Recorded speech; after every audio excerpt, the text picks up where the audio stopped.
الله أكبر الله أكبر الله أكبر لا إله إلا الله الله أكبر الله أكبر ولله الحمد. أنتم مسلمون ما قال في آية ولتكبروا العدة ولتكبروا الله على ما هداكم ولعلكم تشكرون. أيها الإخوة في الله أوصيكم إياي ولن تقوا الله. الله أكبر الله أكبر الله أكبر الله أكبر الله أكبر الله أكبر كبيرا الله أكبر الله أكبر الله أكبر كبيرا. அன்பார்ந்த சகோதரர்களே அல்லாஹ்வுடைய மிகப்பெரிய கருணையினால் ரமதான் மாதத்தை அடைந்து அந்த ரமதான் மாதத்தில் அல்லாஹ் நம் மீது விதியாக்கி இருக்கக்கூடிய கட்டாய கடமை அறிக்கக்கூடிய நோன்பை நோற்று அதில் எப்படிப்பட்ட கண்ணியத்தை கடைபிடிக்க வேண்டும் என்று அல்லாஹ் ரசூல் நமக்கு வலியுறுத்தி சொல்லியிருந்தார்களோ அந்த கண்ணியத்தை அந்த ஒழுங்குகளை ஒழுக்க நெறிமுறைகளை எல்லாம் கடைபிடித்து அந்த நோன்பை நிறைவேற்றி முடித்த நிலையில் நேற்று சவுதி அரேபியா உள்ளிட்ட பல்வேறு நாடுகளில் ஷவ்வால் பிறை தென்பட்டதை தொடர்ந்து இன்றைய தினத்தில் நாம் இந்த ஈதுல் ஃபித்ர் என்று சொல்லப்படுகிற நோன்பு பெருநாள் தினத்தை கொண்டாடி கொண்டிருக்கிறோம்.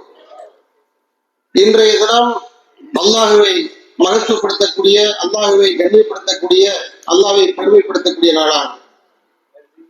இந்த நோன்பை நோற்று அதன் மூலமாக நமக்கு நிறைய நன்மைகளை அல்லாஹ் சுப்ஹானஹு வ தஆலா நம்முடைய கணக்கில் சேமித்து வைத்திருக்கிறார். நோன்பினுடைய நோக்கத்தை பொறுத்தவரையில் அதை நாம் தெளிவாக புரிந்து வைத்திருக்கிறோம். மனக்கட்டுப்பாட்டை அதன் மூலமாக அல்லாஹ் சுப்ஹானஹு வ தஆலா நமக்கு தருவதற்காகத்தான் நோன்பை கடமை வைத்திருக்கிறார். அந்த மனக்கட்டுப்பாட்டையும் ஒழுக்க பயிற்சியையும் இந்த நோன்பின் மூலமாக நாம் பெற்றால் அதை விட வேறொரு பெரிய நன்மையை நாம் அடைய முடியாது. வருடந்தோறும் நாம் ரமதானை அடைகின்றோம், ரமதான் மாதத்தில் நோன்புகளை நோக்கிறோம். இந்த நோன்பினுடைய நோக்கம் இதுதான். நம்மை நாம் பக்குவப்படுத்திக் கொள்ள வேண்டும், நம்மை நாம் சுத்தப்படுத்திக் கொள்ள வேண்டும், பாவக்கரைகளில் இருந்து நம்மை நாம் தூய்மைப்படுத்திக் கொள்ள வேண்டும். சுருக்கமாக சொல்ல போனால் இறையச்சத்தை இதன் மூலமாக நாம் பெற வேண்டும் என்பதுதான் இதனுடைய ஒரே இலக்காக இருந்து கொண்டிருக்கிறது. அந்த அடிப்படையில் நாம் ஓரளவுக்கு அந்த இலக்கை எட்டியிருப்போம். அந்த இலக்கின் மூலமாக நாம் எந்த இலக்கை அடைய வேண்டும் என்பதற்காக அல்லாஹ் இந்த நோன்பை நம் மீது கடமையாக்கி இருக்கிறானோ அந்த இலக்கை ஓரளவேனும் அடைந்ததனுடைய பயனாக அல்லாஹ் இதற்கான நற்கூலியை நம் அனைவருக்கு வழங்கிடுவார்கள். அன்பார்ந்த சகோதரர்களே, இன்றைய தினம் ஈதுல் ஃபித்ர் தினமாக இருந்து கொண்டிருக்கிறது. ஈதுல் ஃபித்ர் என்று சொன்னால் நோன்பை முழுமையாக நிறைவு செய்வதை கொடுத்து அடுத்து வரக்கூடிய ஒரு சந்தோஷத்தை கொண்டாடக்கூடிய ஒரு நாளாகும். இன்று நாம் அனைவரும் சந்தோஷமாக இருக்கக்கூடிய ஒரு நாளாக இருந்து கொண்டிருக்கிறது. நாம் அன்பை பரஸ்பரம் பரிமாறி, மஹப்பத்தை பரிமாறி, நல்ல வார்த்தைகளை, நல்ல வாழ்த்துக்களை, நல்ல துஆக்களை பரிமாறி இன்று நாம் சந்தோஷத்தை பரிமாறிக்கொள்ளக்கூடிய மிக முக்கியமான ஒரு நாளாக இருந்து கொண்டிருக்கிறது. இன்று பகைமையை ஒழிக்க வேண்டிய ஒரு நாளாகும். காழ்ப்புணர்ச்சியை களைய வேண்டிய ஒரு நாளாகும். பொறாமை, பொல்லாங்கு, தீய குணங்கள் இவற்றையெல்லாம் மாற்ற வேண்டிய ஒரு நாளாகும். இன்று நாம் யாரையெல்லாம் சந்திக்கிறோம் அத்தனை பேரிடத்திலும் மகிழ்ச்சி வெளிப்படுத்தக்கூடிய ஒரு நாளாக இருந்து கொண்டிருக்கிறது. குறிப்பாக நம்முடைய உறவுகள், நம்முடைய இரத்த வந்த உறவுகள், நம்முடைய சகோதர உறவுகள், சகோதரிகள் உறவுகள், அதே போல நம்முடைய நட்பு வட்டங்கள், இவர்கள் அனைவரிடத்திலும் நம்முடைய மகிழ்ச்சியை பரிமாறி, நம்முடைய சந்தோஷங்களை பரிமாறி, வாழ்த்துக்களை தெரிவித்து சந்தோஷமாக இருக்கக்கூடிய ஒரு நாளாகத்தான் அல்லாஹ் சுப்ஹானஹு வ தஆலா இந்த ஒரு நாளை அமைத்து தந்திருக்கிறார். ஒரு நோன்பாளிக்கு 2 காலகட்டங்களில் மகிழ்ச்சி கிடைப்பதாக ரசூலுல்லாஹ் சொன்னார்கள். ஒன்று, நோன்பை நிறைவு செய்யக்கூடிய சமயத்தில் கிடைக்கக்கூடிய மகிழ்ச்சி. அந்த மகிழ்ச்சி, அந்த சந்தோஷத்தை இப்போது நாம் அனுபவித்துக் கொண்டிருக்கிறோம். இன்னொரு மகிழ்ச்சி, இன்னொரு சந்தோஷத்திற்குரிய காலகட்டம் எது என்று சொன்னால் மறுமை நாள். இதற்கான கூலியை நிரப்பமான முறையில் மறுமையில் பெறக்கூடிய அந்த சமயத்தில் அல்லாஹ் நமக்கு கூலியை தருவானே, அல்லாஹ்வை சந்திக்கக்கூடிய வாய்ப்பு கிடைக்குமே, அந்த சமயத்தில் நாம் அடையக்கூடிய மகிழ்ச்சி. இந்த 2 மகிழ்ச்சிகளையும் அல்லாஹ் சுப்ஹானஹு நமக்கு நிலையாக்கி தருவானாக. எனவே இந்த நாளுடைய முக்கியத்துவத்தை கருத்தில் கொண்டு, இந்த நாளுடைய மகத்துவத்தை கருத்தில் கொண்டு நாம் சகோதர உறவை பேண வேண்டும். இன்றைக்கு காலத்தின் தேவை, காலத்தின் கட்டாயம். நமக்கு மத்தியில் சின்ன சின்ன மனமாச்சரியங்கள், சின்ன சின்ன கருத்து மாறுபாடுகள் இருந்தாலும் கூட, சின்ன சின்ன பகை உணர்ச்சி இருந்தாலும் கூட, அதையெல்லாம் கண்டுகொள்ளாமல் அதையெல்லாம் ஒரு ஓரமாக ஒதுக்கி வைத்து விட்டு நம்முடைய பலத்தை, நம்முடைய ஒற்றுமையை வெளிப்படுத்தக்கூடிய ஒரு நாளாக இந்த நாளை நாம் எடுத்துக்கொள்ள வேண்டும். இந்த காலகட்டத்தில் முஸ்லிம்களுடைய ஒற்றுமை என்பது இன்றியமையாத ஒன்றாக இருந்து கொண்டிருக்கிறது. முஸ்லிம்களுடைய ஒற்றுமையை சிதைக்க வேண்டும், அதை குலைக்க வேண்டும் என்பதற்காக எதிரிகள் மிகப்பெரிய அளவில் சூழ்ச்சிகளை செய்து கொண்டிருக்கிறார்கள். இவர்களை உடைக்க வேண்டும். கழகங்களுடைய பெயர்களால், கட்சிகளுடைய பெயர்களால், அமைப்புகளுடைய பெயர்களால் இந்த ஒற்றுமையாக இருக்கக்கூடிய இஸ்லாமிய சமுதாயத்தை உடைத்து சிதறடிக்க வேண்டும் என்ற எண்ணத்தோடு எதிரிகள் பல்வேறு முயற்சிகளை இறங்கி செயல்படுத்திக் கொண்டிருக்கிறார்கள். அதற்காக பல பேரை களம் இறக்கி விட்டிருக்கிறார்கள். அவர்கள் களத்தில் இறங்கி வேகமாக வேலை செய்து கொண்டிருக்கிறார்கள்.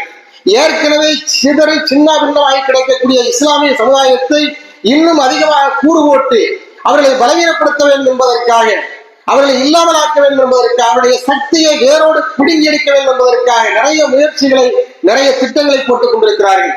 ஆனால் இதில் துரதிர்ஷ்டம் என்னவென்று சொன்னால், இதில் கவலைக்குரிய விஷயம் என்னவென்று சொன்னால், இவ்வாறு எதிரிகள் இஸ்லாமிய சமுதாயத்தை உடைக்க வேண்டும் என்பதற்காக திட்டங்களை தீட்டிக் கொண்டிருக்கிறார் என்பதை தெரியாமல் இருக்கிறோமே, அதுதான் நமக்கு இருக்கக்கூடிய மிகப்பெரிய கவலையாக செய்தியாக இருந்து கொண்டிருக்கிறது. நாம் கலகங்களுக்கு அடிமைப்பட்டு கிடக்கிறோம், கட்சிகளுக்கு பின்னாலே சென்று கொண்டிருக்கிறோம்.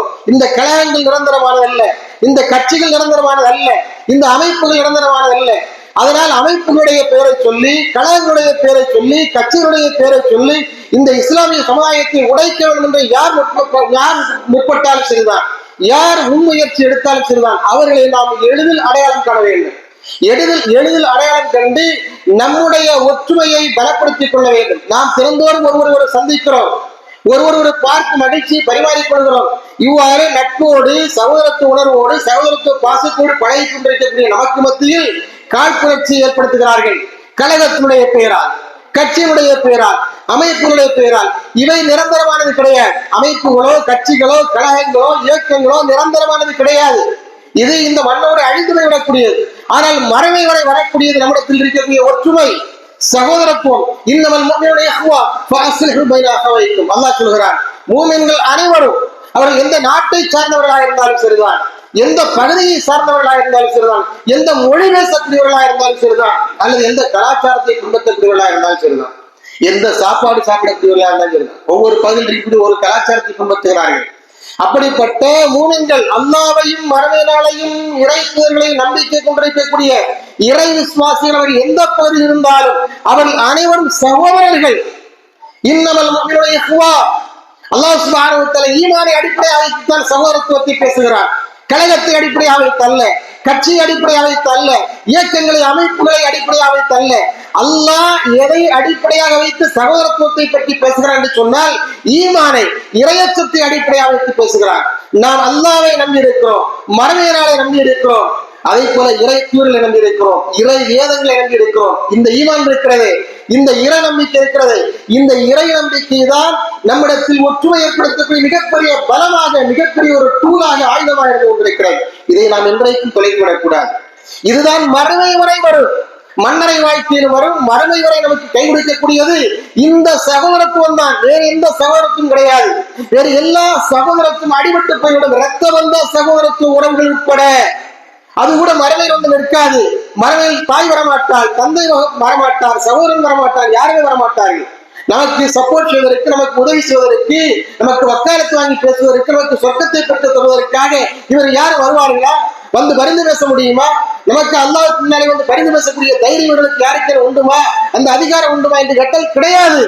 ஆனால் எதற்கு உண்டு? நாம் தேடி வைத்திருக்கக்கூடிய இந்த ஈமான், இறையச்சம், நற்செயல்கள் இருக்கிறது, இதற்கு நிச்சயமாக உண்டு. இவை மறுமையில் நம்மோடு வரும், மன்னரில் நம்மோடு வரும், நம்மை காப்பாற்று, நமக்கு கை கொடுக்கும், மறுமையில் நம்மை கரை சேர்க்கும், நமக்கு சொர்க்கத்தை பெற்றுத்தரும். எனவே இந்த கட்சிக்காரர்களுடைய, கழகக்காரர்களுடைய, அமைப்புகளை வழிநடத்தக்கூடியவர்களுடைய இந்த பசப்பு வார்த்தைகளை நம்பி இதுதான் கெளி, இதை விட்டால் வேறு ஒன்றுமே கிடையாது என்று அதற்கு பின்னாலே செல்வதை தவிர்த்துவிட்டு, புறக்கணித்து விட்டு, நாம் அனைவரும் ஈமானின் அடிப்படையில், இறை நம்பிக்கையின் அடிப்படையில் சகோதரர்கள் என்ற அந்த சகோதரத்துவ உணர்வோடு நாம் வாழ வேண்டும். அந்த அடிப்படையில் நாம் பழக வேண்டும், ஒற்றுமையோடு இருக்க வேண்டும்.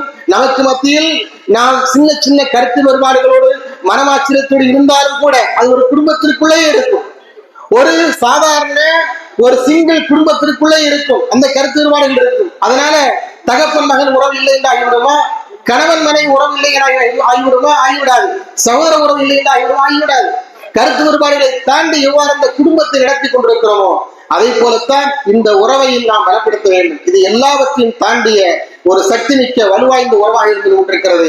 அல்லாஹ் சுப்ஹானஹு நம்முடைய எண்ணங்களை நல்லதாக்கி தருவாராக, நம்முடைய அமல்களை எல்லாம் அல்லாஹ் சுப்ஹானஹு ஏற்றுக்கொள்வாராக என்று கூறி அல்லாஹு அக்பர் அல்லாஹு அக்பர் அல்லாஹு அக்பர் கபீரா. வஸ்ஸலாமு அலைக்கும் வரஹ்மத்துல்லாஹி வபரகாத்துஹு.